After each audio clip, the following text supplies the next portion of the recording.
मनुष्य जन्म में प्रभु को भूल जाना दुर्गति है। प्रभु को नहीं भूलना है। और मानव देह का परम लाभ क्या है, ये जो हम बताने जा रहे हैं, यही परम लाभ है। क्या? गुरुदेव का सबसे पहले वर्ण करें, क्योंकि सेवा पद्धति, मंत्रानुष्ठान, नाम जप, मन को भाव में प्रवेश कराना, ये सब गुरुदेव से ही होता है, गुरुदेव कृपा से होता है। हमें किस स्वरूप में स्थित होकर अपने आराध्य देव की सेवा करनी है, ये गुरुदेव की कृपा से होता है। ना आप स्त्री हैं ना पुरुष हैं, आत्मस्वरूप हैं। हम आत्मस्वरूप में जैसा भाव करते हैं वैसा ही वो स्वरूप अनुभव में आता है। जैसे हमने भाव कर लिया पुरुष, तो अपने को रात दिन पुरुष देखते हैं, और स्वप्न में भी कभी अपने को स्त्री नहीं देखते, पुरुष रूप में ही देखते हैं। ये स्वीकृति है। ऐसा नहीं कि सोने के बाद हम जगे फिर हमको खोज करनी पड़े अपनी कि मैं कौन हूं ना, स्वाभाविक मैं पुरुष हूं। बहुत बड़ा स्वीकृति का प्रभाव पड़ता है। स्वीकृति में जब संन्यास स्वीकृति थी तो स्वप्न में संन्यास रूप में ही शरीर को देखा गया। जब प्रियालाल की दास्ता का स्वरूप भाव, तो अगर स्वप्न भी आता है तो इस शरीर उसी दास्ता से युक्त, कभी संन्यास रूप नहीं आता है। इसका मतलब स्थूल स्वीकृति सूक्ष्म पर प्रभाव डालती है, सूक्ष्म स्वीकृति स्वभाव पर प्रभाव डालती है, और तीनों की स्वीकृति स्वरूप अनुभव करता है। मैं सोया, मैं जगा, मैं खाया, मैं पिया, मैं अच्छा, मैं बुरा, मैं, ये जो स्वरूप मैं तत्व है, उसी का जो पावर अंतःकरण में मैं तत्व पे पड़ रहा है, जो स्वीकृति होती है, बड़ा सूक्ष्म विषय, वही हमें अनुभव में आता है। महारस प्राप्ति के लिए भावों की स्थितियां बताई गई हैं। सबसे पहला भाव शांत भाव। कोई भी द्वंद्व तुम्हें अशांत न कर पावे। सुख में हर्ष रूपी दोष आता है और दुख में शोक रूपी दोष आता है। मान में मद जागृत होता है, अपमान में बहुत ही क्लिष्ट वृत्ति जागृत होती है। ये सब द्वंद्व है। जब सब द्वंद्वों पर विजय प्राप्त कर ली जाती, तब एक भाव स्थित होता है जिसे कहते शांत भाव। मतलब समदर्शी महापुरुष, शांत भाव। अब इसके ऊपर का भाव है दास्य भाव। अब यहां से प्रीति प्रारंभ होती। शांत भाव मुक्त पुरुष है। ये जो प्रेम के भावों का वर्णन किया गया है, छोटी बातें नहीं है। शांत भाव समदर्शी, निरपेक्ष, निष्प्रिय, द्वंद्वातीत, गुणातीत, इसके ऊपर अब प्रीति प्रारंभ होती है दास्य भाव। अभेद होकर भेदभाव, अभेद स्थिति में भेद, ये मेरे स्वामी मैं इनका सेवक। गाढ़ स्थिति, केवल स्वामी ही स्वामी, मैं सेवक, ये लीन हो गया, बस सेवा हो रही, स्वामी है। सख्य भाव, उससे भी बढ़कर, दास्य भाव से बढ़कर प्रेम का प्रकाश इसमें हुआ। दास के अंदर सुख प्रदान करने की लालसा है, पर स्वामी की अदब के साथ, आज्ञा के अनुसार। सख्य में हम मनमानी खेल उनके साथ खेल सकते हैं, वो हमारे मित्र हैं। उसमें कभी ये भाव नहीं आता कि बहुत बड़े भगवान हैं, ये इनके साथ है, अदब नहीं होगी। बड़ा सरस भाव सख्य भाव में आ जाता है। जैसे भागवत चरित्रों में पढ़कर देखो, गोविंद स्वामी श्रीनाथ जी की लीला, तो आपको दिखाई देगा कि जैसे श्रीनाथ जी वैसे गोविंद स्वामी। सखा है ना। एक बार भोग की थाल जा रही थी, रोक दिया। आप ऐसा कैसे, ठाकुर जी की भोग की थाल, पहले भोग हमें लगेगा, बाद में उसको पवाओ। वह ऐसा कैसे हो सकता है? ठाकुर जी अगर हम नहीं पाएंगे, ये पहले पालेगा तो भाग के जाएगा। और वहां कान्हा नाम का एक बालक था जो चतुर्वर्ण में प्रकट हुआ था, पर बहुत अनुरागी था। ठाकुर जी उसके साथ खेलते थे। यहां आचार्य चरण कहते हैं यहां छूना नहीं, ऐसे ऐसे। वहां जाके उसके साथ ये खेलता है, पहले हम भोग पाएंगे और जाके वहां खड़े हो जाएंगे, और ये जब भोग पाके आएगा तब हम इसको देख लेंगे। बड़ी विचित्र लीला। ठाकुर जी नहीं माने, उसके साथ खेल रहे थे। फिर मंदिर में जब समय आया सेवा का तो भागे, तो उनका लाल जी ऐसे नहीं जाने देंगे आपको। क्यों? तुमने उनको छुआ है। अरे बोले हमारा भगत है। बोले आचमन तो कर लो कुंड में, गोविंद कुंड में आचमन तो कर लो। चलो, जो ही आचमन करने का धक्का लगा दिया, पूरे भीन गए। बोले अब चलो। अब वो आ गए तो कांप रहे थे। तो आचार्य चरण ने पूछा जय जय ये क्या लीला है? बोले गोविंद ने धक्का दे दिया, गोविंद स्वामी ने धक्का दे दिया, कुंड में हमको गिरा दिया। इससे पूछो तो क्यों गिरा दिया? कहीं भी आप भगवत्ता देख रहे हैं? इसे पूछो क्यों गिरा दिया? जय जय आप इतनी पवित्रता रखते हो, ये ऐसा ऐसा। अब वो शौच में बैठे हैं। ठाकुर जी अकौड़ा के ऐसे फल होते गुझिया की तरह आकार के, ऐसे फल तोड़ के ऐसे मारते हैं। सख्य भाव का खेल देखो। हम कह रहे, और वो गोविंद स्वामी कोई बालक नहीं है, 60 वर्ष के हैं। अब वो धोती समेटे रुख सारे हुए उठा के गुजिया जैसे फल जो होते उसके अकोड़ा के ठाकुर जी को मार रहे, ठाकुर जी उनको मार रहे हैं। कहां है ये? सखा है। गोविंद स्वामी एक दिन गिरिराज जी के तलहटे में गिरिराज जी के पास खड़े लघु शंका कर रहे थे। वैष्णव जनों ने देखा, तो कहा कि ऐसी अभद्रता तो कभी वैष्णव में नहीं देखी गई। अरे गिरिराज जी की तलहटी के उधर, और वो भी बैठ के, इतने बूढ़े वैष्णव होकर के ऐसे, मतलब आचार्य चरण के पास शिकायत गई बहुत से वैष्णव जन कि प्रभु ये तो बहुत अभद्रता है, वैष्णव सिद्धांत के खिलाफ खड़े लघु शंका, वो भी गिरिराज जी की तलहटी में ऐसे। यद्यपि आचार्य चरण जानते थे स्थिति पर वैष्णव जनों को जनाने के, बुलाया गोविंद। हाँ जय जय। गिरिराज जी की तलहटी में खड़े होकर लघु शंका कर रहे थे। हाँ जय जय। तो तुम्हें पता नहीं गिरिराज जी के समीप ये सब अपराध होता है? इससे पूछो अपराध होता है कि नहीं होता? ये कांधे पे चढ़ा बैठा था, कह रहे लघु शंका हमें लगी, हम कह रहे उतरो, तो बोले नहीं इस समय तुम हमारे घोड़ा हो। तो बोले फिर, बोले जैसे घोड़ा लघु शंका करता वैसे करो। तो बोले फिर क्या करें, खड़े खड़े लघु शंका करे, ये कांधे पे बैठे। ये वहां ये थोड़ी भाव कि सर्वलोक महेश्वर परम पावन अनंत ब्रह्मांडों के स्वामी भगवान, नहीं, मेरा दोस्त, मेरा यार, सखा भाव। इससे भी और सरस भाव, वात्सल्य भाव। अपने भाव में डूबे हुए आठों पहर, ये अनजान है, पता नहीं कब कौन सी कष्ट की लीला कर ले। हर समय उसका चिंतन, उसका दुलार, स्नान से लेकर के शयन तक आठों पहर मां की तरह प्यार करना। लालजू हमारे लाला हैं, हम उनकी मां हैं, ऐसा भाव। ये भाव है, ये शरीरों से मतलब नहीं कि वो पुरुष है या स्त्री, से मतलब इसके ऊपर का भी महासरस भाव है, कांता भाव।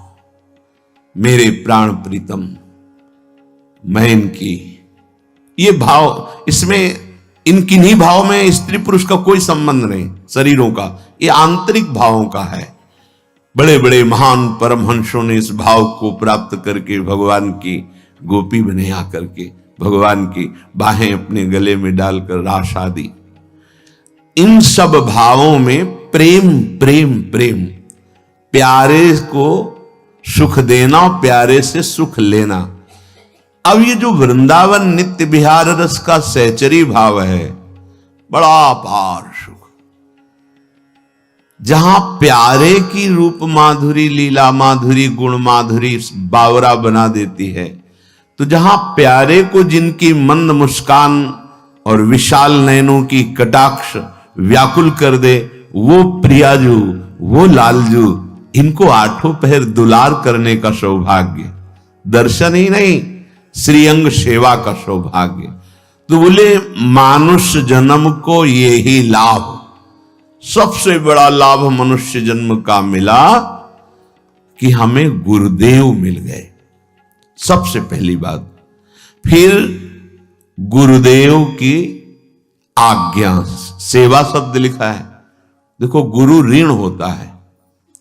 अगर आप दीक्षा ले लिए हैं तो ये सोचते 11, 21, 1000, 10,000 लाख चढ़ाकर गुरु ऋण से उऋण हो जाए। गुरु ऋण बहुत बड़ा होता है। वो सिर्फ उऋण तभी हो सकते हो जब भगवत प्राप्ति कर लोगे।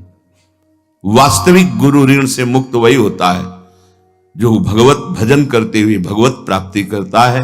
वो जो गुरुजी ने नाम दिया, मंत्र दिया, सेवा दी, आठों पहर उस पे लगे हैं कि अब हम तो बिके हुए हैं, हमारा कोई अस्तित्व तो नहीं है।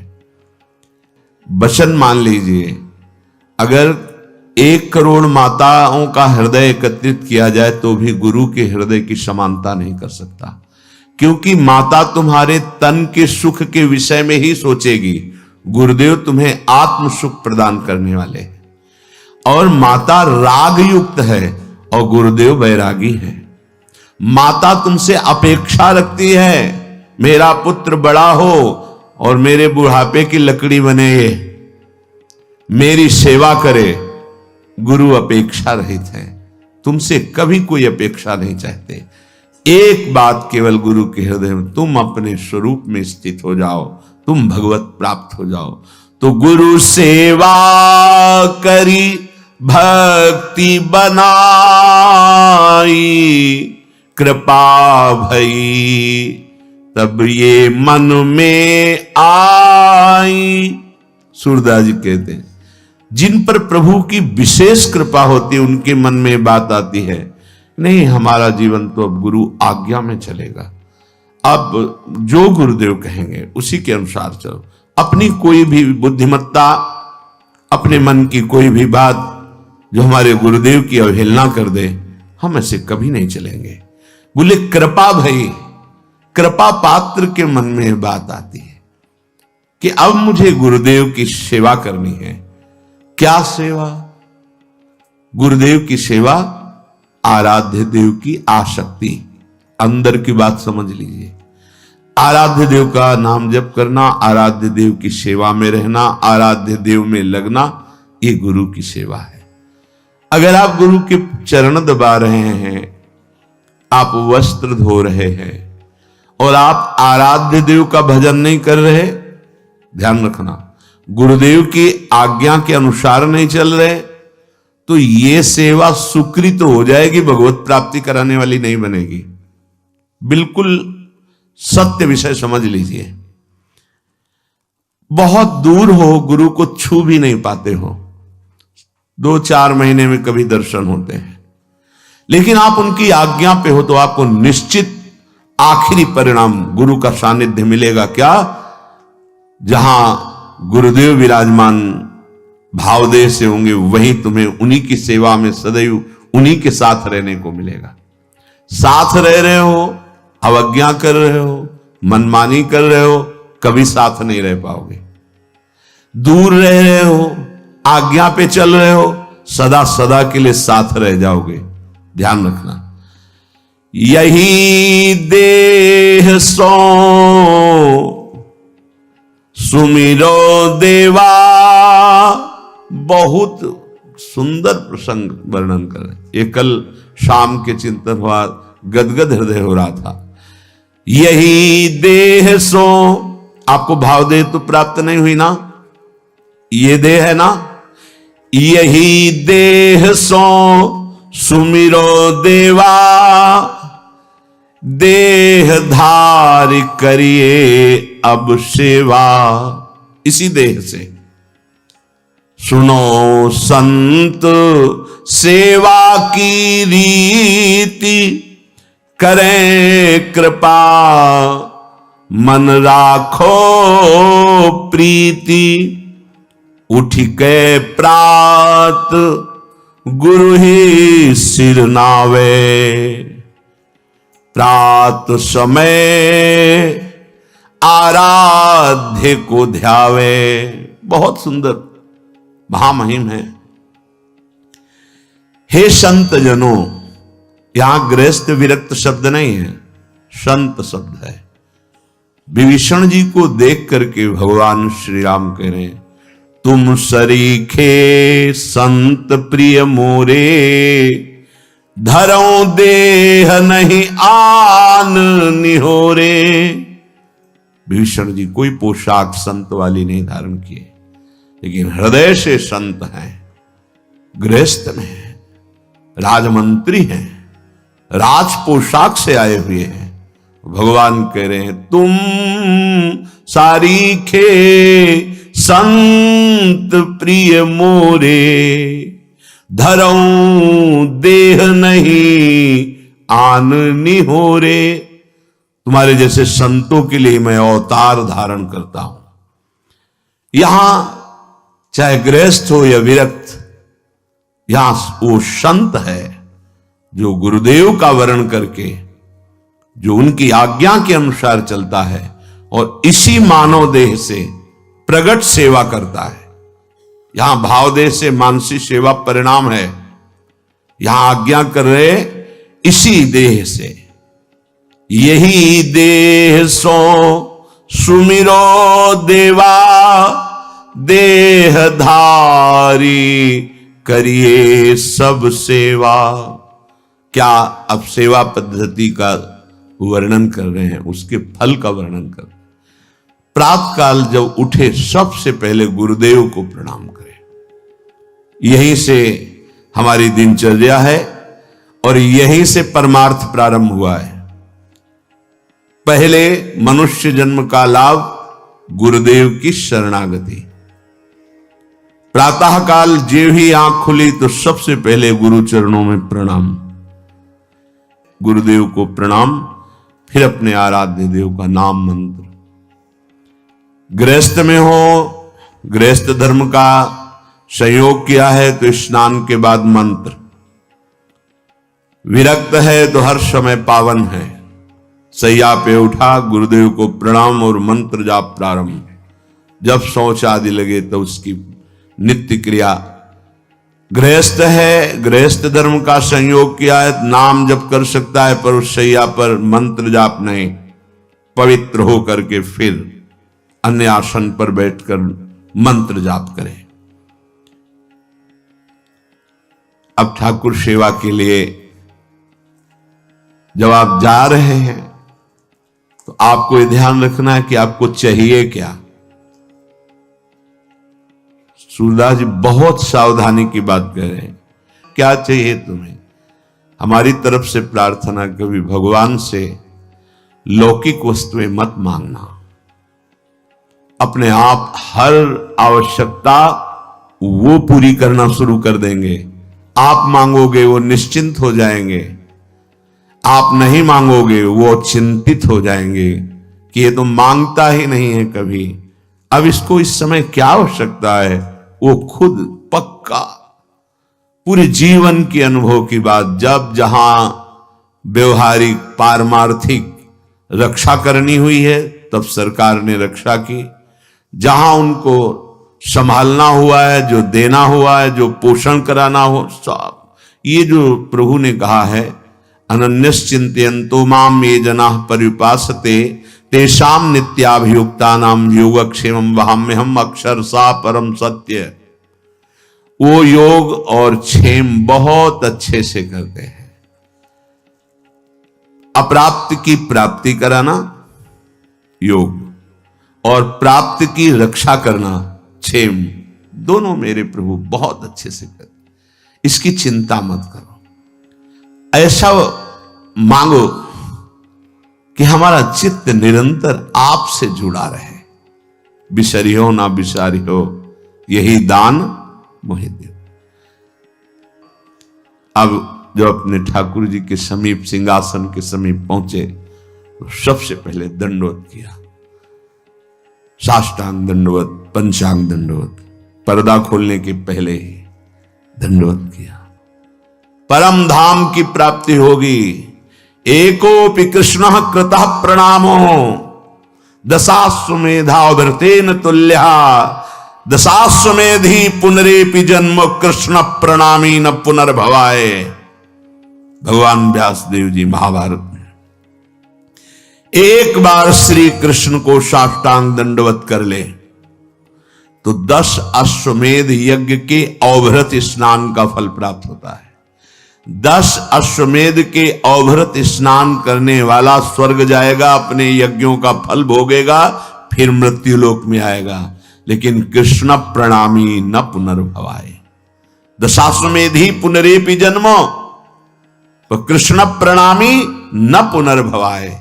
बड़े प्यार से अपने लाडले को साष्टांग दंडवत करो, पंचांग दंडवत करो, फिर बैठ करके कुछ क्षण, 1 मिनट 2 मिनट चित्त को समाहित करो और जो गुरुदेव ने भाव दिया है उस पर आओ। न मैं स्त्री हूं न पुरुष हूं। यद्यपि मैं अपने स्वरूप का अनुभव नहीं कर पा रहा हूं, पर गुरु कृपा से मैं ऐसा भाव करता हूं, मैं श्री जी की दासी हूं। प्यारी जो हमारी सखी हैं, हम उनकी सखी हैं। स्त्री पुरुष ये वर्दी है, पोशाक है। सच्ची मानिए, ये मैं नहीं हूं कि हम पुरुष होके कैसे नहीं। बनिता पुरुष भाव मिट जाए, सेवे ललिता दिक के भाई। हित सजनी जी है पुरुष रूप में, आचार्य रूप में विराजमान है। गुरुदेव है पुरुष रूप में दिखाई दे रहे और सखी स्वरूप से सेवा में विराजमान है। ये बाहरी पोशाक है, आत्म स्वरूप का ये स्त्री पुरुष शरीर से कोई संबंध नहीं है। जो स्वरूप है वही सहचरी है। स्थूल शरीर, सूक्ष्म शरीर, कारण शरीर, तीनों शरीरों से परे यातना शरीर, देव शरीर, संकल्पित शरीर, इन सब से परे ये सच्चिदानंद बपू किशोरी जी का प्रतिबिंब रूप, मानो जैसे एक शीशे के महल में लाखों अपने रूप दिखाई, ऐसे किशोरी जी के लाखों प्रतिबिंब स्वरूप से चर्याएं और कोई नहीं। किशोरी मात्मानम किमि सुकुमारी नुकले, अपने को, अपनी आत्म स्वरूप को वो किशोरी रूप में अनुभव करता है गुरु प्रताप से। तो हम भावना करते हैं, अपनी तिलक रचना करते हैं, शरीर में जय मनाते हुए गुरुदेव के, आचार्य के जो 12 तिलक है उनकी रचना रच के करते हैं। और उस समय हम भाव करते हैं कि हम श्री जी की दासी।